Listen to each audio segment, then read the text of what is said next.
வணக்கம். நியூஸ் 4 செய்திகள். சோழிங்கநல்லூர் கிழக்கு பகுதி கழகத்தின் சார்பில் முன்னாள் முதலமைச்சர் ஜெயலலிதாவின் 78வது பிறந்தநாள் விழா.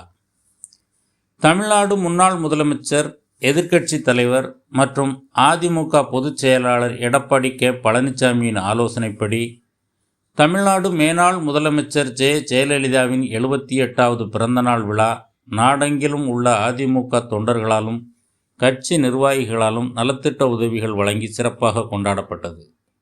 அதன் ஒரு பகுதியாக சோழிங்கநல்லூர் கிழக்கு பகுதி கழகத்தின் சார்பில் சோழிங்கநல்லூர் கிழக்கு பகுதி கழக செயலாளர் M.K. பழனிவேல் தோழமை கட்சியினருடன் இணைந்து கழக கொடி ஏற்றி வைத்து இனிப்பு வழங்கினார். பின்னர் கட்சி நிர்வாகிகள் மலர் தூவி மரியாதை செலுத்தினர். அதனைத் தொடர்ந்து நலத்திட்ட உதவியாக பெண்களுக்கு சேலையும், கலந்து கொண்ட அனைவருக்கும் மதிய உணவு வழங்கப்பட்டது. இந்த நிகழ்வில் 198வது கிழக்கு வட்டக்கழக செயலாளர் கே. அன்பழகன், ஜி. நமச்சிவாயம், சோழங்கநல்லூர் கிழக்கு பகுதி தகவல் தொழில்நுட்ப பிரிவு பகுதி கழக செயலாளர் OMR M.K.